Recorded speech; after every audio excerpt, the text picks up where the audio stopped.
हाँ बोलो बोलो। आ रही है ना आवाज? यस चलो सर, आ रही है आवाज। चलो, जो आगे शुरू करते हैं। अब जो आएंगे आते रहेंगे, कितना इंतजार करोगे? ठीक है। कहाँ पर थे हम? अगला क्वेश्चन कर रहे थे। यार इतनी तेज हवाएं चल रही है, नेटवर्क उड़ जाएंगे। काम काज लैंड कर दो अभी। उड़ेंगे तब देखे जाएंगे। अरे यार, सब एकदम मिट्टी इतनी तेज अंदर आ गई। सब लैपटॉप पेन टैब पे मिट्टी मिट्टी हो गई।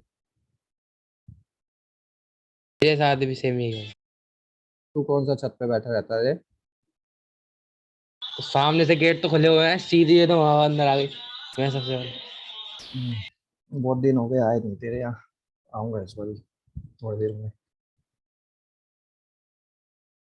एक, तीन, तीन, एक। ये जुड़ी बैटरी यहाँ पर। C, D. Question: find potential difference between A and B. A और बी पॉइंट के बीच का आपको पोटेंशियल डिफरेंस फाइंड आउट करना है। ठीक है, ये आपका क्वेश्चन है। तो सबसे पहले तो इक्विवेलेंट रेजिस्टेंस फाइंड आउट कर लेते हैं। देखो, इक्विवेलेंट रेजिस्टेंस क्या है? ये एक है, ये तीन है। इनको जोड़ोगे तो कितना बनेगा? 4 ओम रेजिस्टेंस। सिमिलरली ये तीन है, ये एक है। इनको जोड़ोगे तो कितना बनेगा? 4 ओम रेजिस्टेंस। ये और ये इस तरीके से बैटरी में। अब 1/4 प्लस 1/4 का इक्विवेलेंट रेजिस्टेंस निकालोगे तो कितना हो जाएगा? 2 ओम। 2/4, 4/2। एडमिट कर लो, भव्य भी गायब है। हम्म, एक मिनट रुको। किसी को कोई दिखे ना, कोई आते हुए तो बता दे रहे तुरंत, कई बार पता नहीं लगता। ठीक है, 1/r। मैं एक बार फिगर फिर से एक्सप्लेन कर दो। हाँ ठीक है। देखो, ये आपको सिंपल एक इस तरीके से एक रेक्टेंगल टाइप दे रखा है। इसके बीच में दो आपको पॉइंट दे रखे हैं, ए और पॉइंट बी। इस ब्रांच पे आपको 1 ओम का रेजिस्टेंस दे रखा है, इस ब्रांच पे आपको 3 ओम का रेजिस्टेंस दे रखा है। सिमिलरली इस ब्रांच पे 3 ओम का रेजिस्टेंस दे रखा है और इस ब्रांच पे 1 ओम का रेजिस्टेंस दे रखा है। पर ये वो पॉइंट नहीं है जहां पर आपकी बैटरी जुड़ी है। बैटरी आपकी जुड़ी है सी और पॉइंट डी से। इस पॉइंट से ये वोल्टेज कितनी है पूरी, हो तो बताई नहीं। नहीं नेट। बताया। एक मिनट, एक मिनट।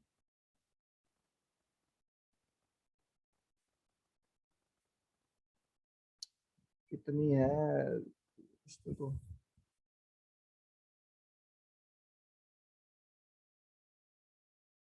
चलो देखते हैं, कुछ ले लेंगे अभी।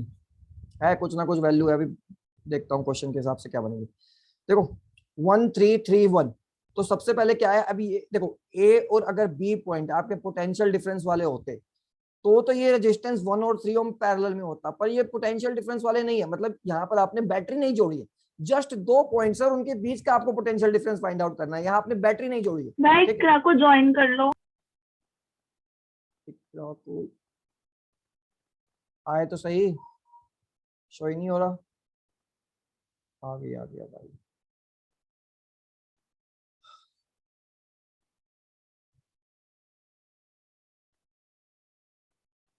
आजा रे, आजा जल्दी आजा।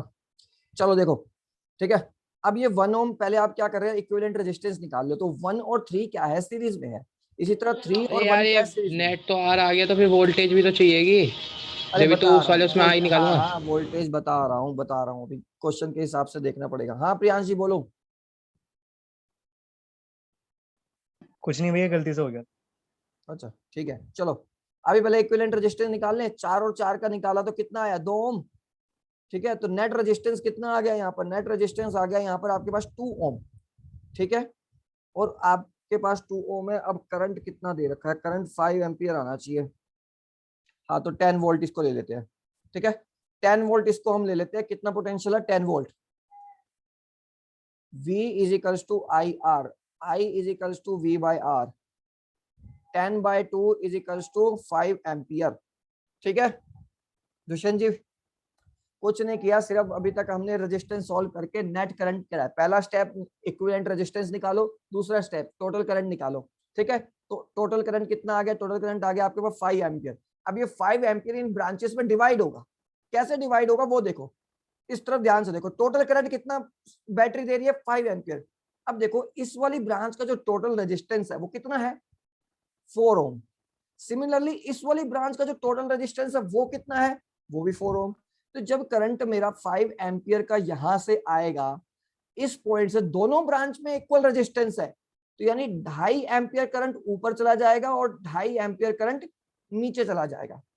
ठीक है, अगर दोनों में अनइक्वल रेजिस्टेंस होता तो यहां पर चेंज होता, पर दोनों ब्रांचेस में इक्वल रेजिस्टेंस है, सो 2.5 एम्पियर डिवाइड हो जाएगा।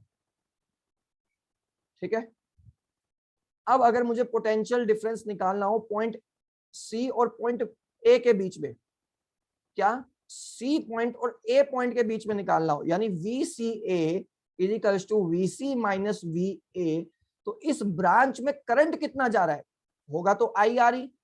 करंट इस ब्रांच में जा रहा है 2.5 एम्पियर, रेजिस्टेंस कितना है ए और सी तक के बीच में 1 ओम, तो यानी ये मेरा हो गया 2.5 वोल्ट। क्या VC माइनस VA हो गया मेरे पास 2.5 वोल्ट, इक्वेशन 1। अब सिमिलरली मेरे को अगर निकालना है VCB, यानी VC माइनस का VB, नीचे वाली ब्रांच में देखो होगा ये भी IR। करंट कितना जा रहा है नीचे वाली ब्रांच में, करंट तो 2.5 एम्पियर ही जा रहा है, पर नीचे वाली ब्रांच में रेजिस्टेंस कितना है, रेजिस्टेंस यहाँ पर है मेरे पास 3 ओम, तो 3 इधर आ गया। अब इसको आप मल्टीप्लाई कर दोगे तो कितना आ जाएगा 7.5 वोल्ट VC माइनस VB। ठीक है, यहां से आप VC की वैल्यू निकाल लो, तो VC की वैल्यू आ रही है आपके पास 7.5 प्लस VB। ये वाली वैल्यू आप इसमें पुट कर दो, 7.5 plus VB minus VA is equals to 2.5। ठीक है, तो VB माइनस VA आपके पास आ जाएगा 2.5 माइनस का 7.5, इसको आप सॉल्व करोगे कितना आ गया आपके पास, आ गया 5 वोल्ट माइनस का। आप यहां से इसको रिवर्स कर दोगे, अब शायद आप लोगों को समझ में आ रहा हो, होपफुली, नहीं आ रहा हो तो बता देना। ठीक है, VB minus VA is equals to है मेरे पास माइनस का 5 वोल्ट। अब आप इसको रिवर्स करोगे या ये माइनस उधर ले जाओगे तो ये VA माइनस VB हो जाएगा। ठीक है, तो ये 5 वोल्ट आ जाएगा आपके पास प्लस का। आपको निकालना था VAB, VA माइनस VB आप निकाल लोगे, 5 वोल्ट का आपका आंसर आ जाएगा। आया समझ में? पॉइंट ए और पॉइंट बी के बीच का पोटेंशियल डिफरेंस हमको निकालना था, तो हम इस तरीके से पोटेंशियल ये डिफरेंस ऐसे ही करना पड़ेगा, कोई ऊपर से मोटा मोटा तरीका नहीं निकालने का? नहीं, ऐसे ही करना पड़ेगा। बेसिकली देखो, अगर मैं एक बार आपको फिगर में बता के दिखाऊं कि हमने अप्रोच क्या किया। हमारे पास ये एक ब्रांच थी, हमारे पास ये एक ब्रांच थी। ठीक है, इस ब्रांच में 3 ओम 3 था 1 था 1 था, इधर 3 का रेजिस्टेंस था, इधर 3 था और इधर 1 था। ये पॉइंट बी थे। ठीक है, इस तरीके से यहाँ एक बैटरी लगी हुई थी। अब देखो आपको ना ए और बी के बीच का पोटेंशियल निकालना है, तो आपने इंटरमीडिएट क्या ले लिया सी, तो आपने पहले VCA निकाला, यानी ए और सी के बीच का डिफरेंस निकाला, फिर आपने सी और बी के बीच का डिफरेंस निकाला पोटेंशियल वाला। तो जब आप इन दोनों को फिर जोड़ दोगे, यानी कंबाइंड इक्वेशन कर दोगे, तो आपके पास जो अंत में आ जाएगा वो आ जाएगा VA माइनस VB, और यही आपका एम है।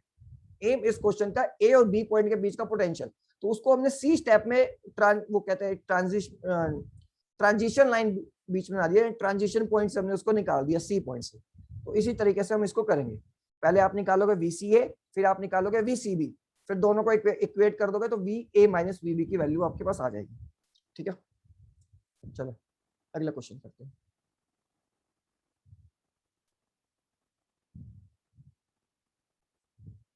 A B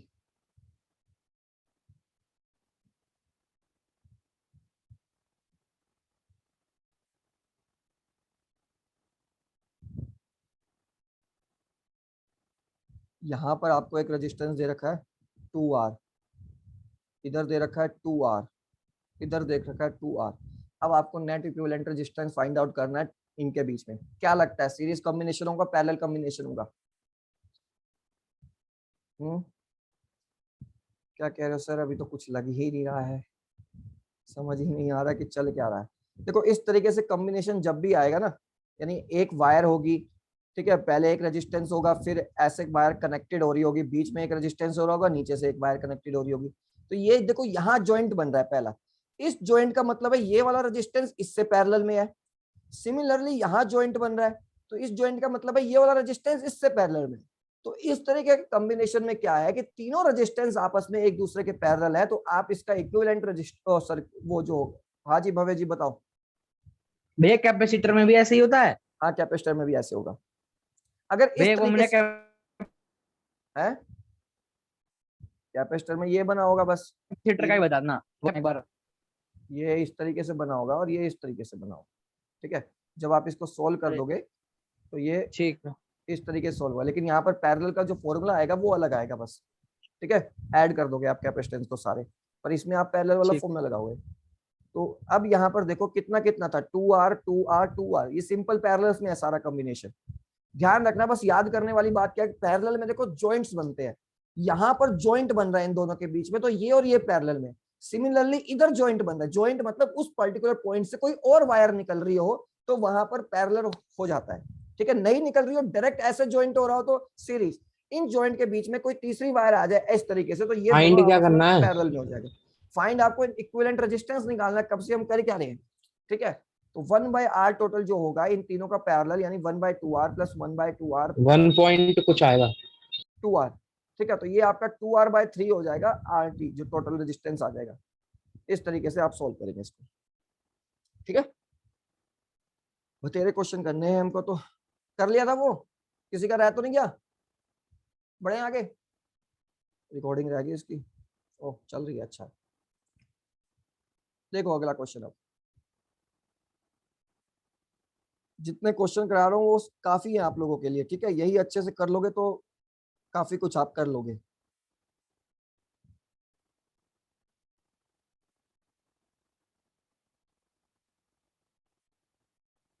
इस तरीके से आपको दे रखा है, ट्रायंगल दे रखा है, ट्रायंगल के बीच में ऐसे 3 वायर्स कनेक्टेड है। यहाँ एक रेजिस्टेंस है R, यहाँ एक रेजिस्टेंस है R, यहाँ एक रेजिस्टेंस है R, इस ब्रांच पे एक रेजिस्टेंस है R और इस ब्रांच पे एक रेजिस्टेंस है R। अब देखो जब तक हम इसको किसी सिंपल सर्किट में नहीं इक्विवेलेंट ट्रांसफर कर देते, हम इसको सोल्व नहीं कर पाएंगे, क्योंकि यहाँ देखने से हमको समझ नहीं आ रहा है कि भैया ये सीरीज कम्बो है या पैरेलल कम्बो है। सबसे बड़ी समस्या तो है, एक बार हमको आइडेंटिफाई हो जाए कि सीरीज कम्बो है पैरेलल कम्बो है, सिंपल फॉर्मूला लगाएंगे और अपना आंसर निकाल लेंगे। तो पहले समझते हैं कि सीरीज है या पैरेलल है। देखो इसको समझने के लिए सपोज ये मेरे पास एक पॉइंट है, इस पॉइंट को मैंने उठाया और नीचे लाके रख दिया, ठीक है। इस बीच वाले पॉइंट को मैंने उठाया और नीचे लाके रख दिया। कैसे लाके रख दिया? देखो जो ट्रायंगल था मेरा वो तो एज इट इज था, आर यहाँ था, आर यहाँ था, आर यहाँ था। बीच से पॉइंट उठाया था, बीच से जो पॉइंट उठाया मैंने उसकी ये RR क्या दे रखा है? आर रेजिस्टेंस दे रखा है मुन्ना, मतलब R ओम का कोई रेजिस्टेंस है, ठीक है। ये ट्रायंगल तो पीछे वाला ट्रायंगल तो एज इट इज, जो बीच वाला जो आपको जो पॉइंट दिख रहा है उस जॉइंट को ऐसे उठाया और थोड़ा सा नीचे खींच के रख दिया। तो जो ऊपर वाली वायर थी वो मान लो ये से कनेक्टेड नहीं है, नीचे आ गई, और ये वाली वायर और ये वाली वायर इस तरीके से ऐसे यहाँ पर जुड़ गई, ठीक है। इस ब्रांच में रेजिस्टेंस आर था, भैया ये हम पेपर में कैसे हम करेंगे? तो बहुत सारे क्वेश्चन है, हम पेपर में आज कैसे कर पाएंगे? पेपर में आपको सिंपल एक काम करना कि जैसे मान लो ये क्वेश्चन आया, आपको पहले उसका एक इक्विवेलेंट रेजिस्टेंस बनाना है। इक्विवेलेंट मतलब सर्किट या कुछ ऐसा सिंपल एक स्टेप करना है उसके, फिर उसको सोल्व करके जो आपने सोल्व कर दिया जिस ब्रांच को, फिर वो वाला वो बनाना है। फिर जैसे जैसे आप सोल्व करते जाएंगे उस तरीके से आप बनाते जाएंगे और अंत में एक फाइनल रेजिस्टेंस आप बना देंगे जो आप सोल्व करके आएंगे। जैसे पीछे अभी हमने, अरे नहीं भैया, जैसे आपने स्टार्ट ही कैसे करेंगे, हम ऐसी टेढ़ी मेढ़ी फिगर कैसे बनाएंगे अपने आप? ये फिगर आई थी ना, आपको बस जस्ट ये बनानी है। तो ये कैसे बनाएंगे? हर क्वेश्चन का कैसे याद रख पाएंगे हम इतनी सारी? हाँ सही बात है, जनरली क्या है कि इतने मुश्किल नहीं आएंगे, ठीक है, कभी कभार आ जाते हैं। कुछ ही केस ऐसे है जिसमें आपको थोड़ा बहुत, ये क्वेश्चन स्टार्टिंग से सॉल्व करो, ये फालतू की ये फिगर मत बनाओ। जॉइंट मतलब पैरेलल वैसे स्टार्ट कर दो एक बार।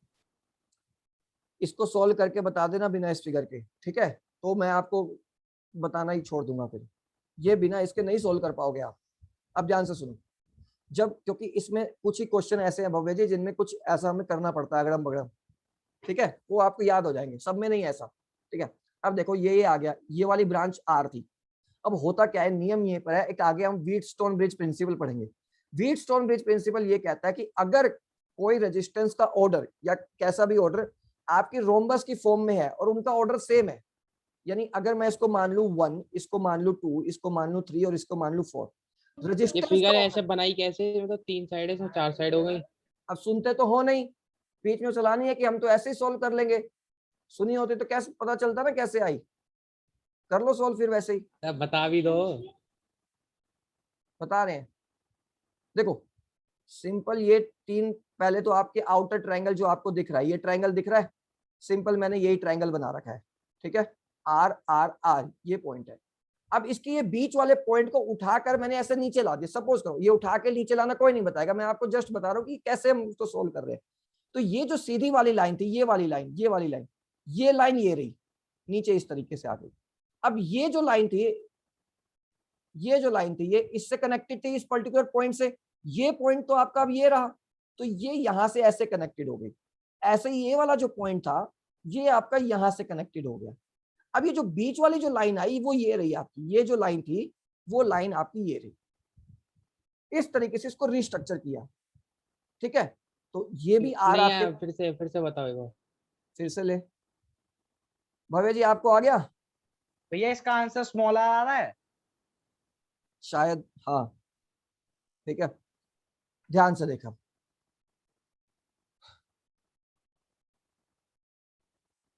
ये ट्रायंगल था आउटर वाला, बीच वाले पॉइंट को, यानी ये जो पॉइंट यहां था, इसको उठा के मैंने नीचे खींच दिया, ठीक है। इस पर्टिकुलर पॉइंट से दो वायर कनेक्टेड थी मेरे पास, ये यहां से कनेक्शन था, तो ये जो कनेक्शन यहां जुड़ना था, अब ये पॉइंट तो यहां पर आ गया, तो ये वायर ऐसे जुड़ गई। अब ये कनेक्शन यहां था, तो ये सिंपल वायर ऐसे जुड़ गई। बीच में मैंने जॉइंट नहीं बनाया, जस्ट उसको उठा के ऐसे नीचे एक्सटेंड कर दिया। अब ये ऑर्डर आर है, ये आर है, ये भी आर है, और ये भी आर है, और ये भी आर है। अब देखो होता क्या है, आपको ना इनके इनके बीच का निकालना है। एक नियम है हमारे पास व्हीटस्टोन ब्रिज, अगर आप इस ब्रांच को मान लो 1, इस ब्रांच को मान लो 2, इस ब्रांच को मान लो 3, इस ब्रांच को मान लो 4, अगर मान लो रेजिस्टेंस का ऑर्डर देखो R1/R2 is equals to R3/R4 होता है, इस रोम्बस के हिसाब से देख रहा हूं, इस रोम्बस के हिसाब से R1 बाय, अरे क्या, अगर ये ऑर्डर बराबर आता है, जैसे R1 का रेजिस्टेंस कितना है R, R2 का रेजिस्टेंस कितना है R, सिंपल R3 का रेजिस्टेंस कितना है R, और इसका भी रेजिस्टेंस कितना है R, तो कट गया तो कितना कितना आ गया 1। अगर ये ऑर्डर बराबर आता है तो इसकी बीच वाली ब्रांच में जो है करंट नहीं जाएगा, बीच वाली ब्रांच कैंसल्ड आउट हो जाएगी। ये बात समझ में आई, ये आगे हम एक व्हीटस्टोन ब्रिज प्रिंसिपल पढ़ेंगे, उसमें ये आएगा। अगर दोनों ब्रांच का ऑर्डर यानी 1/2 भी आ रहा है, मान लो अगर ये रेजिस्टेंस आपको 2R दे रखा होता है, इसका भी 2R दे रखा होता, तो यहाँ 2R हो जाता। अब रेशियो कितना आ गया 1/2, स्टिल दे आर सेम। अगर ऐसी स्थिति होती है तो बीच वाली ब्रांच में, यानी जो डायगोनल ब्रांच है उसमें करंट नहीं जाएगा। अब जो ये इक्विवेलेंट बनेगा वो आपका इस तरीके से बनेगा, आर,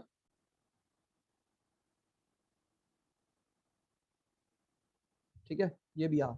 अब ये आर और ये आर को आप जो देखो सीरीज में है, सिमिलर ये आर और ये आर आपका सीरीज में है, ठीक है, और ये तीनों आपस में फिर पैरेलल में जुड़ जाएंगे। तो अब इसका जो इक्विवेलेंट सर्किट बन के आया हमारे पास, खास तौर पे ये वाली ब्रांच आपके पास 2R आ गई, नीचे ये वाली ब्रांच आपके पास R आ गई, ये वाली ब्रांच आपके पास 2R आ गई, ठीक है। अब आप इसको सिंपल पैरेलल वाला फॉर्मूला फाइंड आउट करके निकालिए। समझ में आ गया? होपफुली आप लोगों को समझ में आ गया हो, तो आगे बढ़े। 5 पार्टिसिपेंट कैसे हो गए भाई?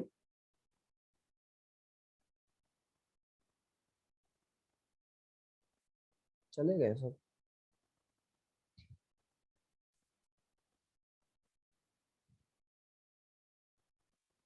कर लिया, आगे बढ़े? चलो अब हो गया टाइम, बस बाकी कल करेंगे। चले गए सारे बच्चे? अरे हो भी नहीं हो, कुछ तो बोलो कोई।